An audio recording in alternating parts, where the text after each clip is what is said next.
പോകുമ്പോൾ നിർബന്ധമായിട്ട് ഞാൻ മേടിച്ച് കഴിക്കുന്ന ഒരു സാധനം കേട്ടോ ഞണ്ട്. എനിക്ക് നാട്ടിൽ നിന്നുള്ള ഞണ്ടാണ് എനിക്ക് ഭയങ്കര ഇഷ്ടം. പക്ഷെ എനിക്ക് ഇതിനെ ക്ലീൻ ചെയ്യാനൊന്നും അറിയില്ല, പക്ഷെ നല്ല വൃത്തിക്ക് തിന്നാനറിയാം. കൊച്ചിക്കാർക്ക് പിന്നെ നല്ല ഫ്രഷ് സീ ഫുഡ് കിട്ടാൻ വലിയ ബുദ്ധിമുട്ടൊന്നുമില്ല.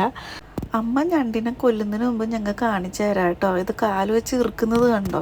അപ്പോൾ ഞങ്ങളിതിനെ കുറേ ഇങ്ങനെ കുത്തിയൊക്കെ നോക്കി ഇതിനെ. അതിനുശേഷം തിളച്ച വെള്ളത്തിൽ ഇതിനെ ഓരോന്നായിട്ട് ഇട്ടിട്ട് നമുക്ക് ഇതിനെ കൊല്ലണം. അപ്പോൾ പാറ അതിനെ കൂടി കുത്തി നോക്കുന്നുണ്ട് കേട്ടോ, ജീവനുണ്ടോ ചത്തോന്നൊക്കെ. ഇത് കണ്ടപ്പോൾ എൻ്റെ ചെറുപ്പം എനിക്ക് ഓർത്തുപോയി. ഞാനിങ്ങനെയൊക്കെ തന്നെയായിരുന്നു. ഞണ്ട് റോസ്റ്റിൻ്റെ ഒരു വീഡിയോ ഞാൻ ഓൾറെഡി ഇട്ടിരുന്നു, നാട്ടിൽ വെച്ച് ഇതിനെ കുക്ക് ചെയ്യണേനൊക്കെ. ഞണ്ടിനെ മേടിച്ചപ്പോൾ ഞാനിതിനെ ചുമ്മാ ഒന്ന് വീഡിയോ എടുത്താട്ടോ. അപ്പോൾ എന്താണെങ്കിലും സവാളയും പച്ചമുളകും കറിവേപ്പിലയും ഇഞ്ചി വെളുത്തുള്ളിയൊക്കെ ഇട്ട് നമുക്ക് നന്നായിട്ട് വഴച്ചെടുക്കാം. ഞണ്ട് ഓൾറെഡി വെള്ളത്തിൽ ഇട്ടിട്ട് പുഴുങ്ങിയെടുത്തല്ലോ, എന്നാൽ നമുക്ക് അതിനെ ക്ലീൻ ചെയ്തെടുക്കണം. അത് ഞാൻ എന്തായാലും ചെയ്തു കേട്ടോ, ആദ്യമായിട്ടാണ് ചെയ്യുന്നത്.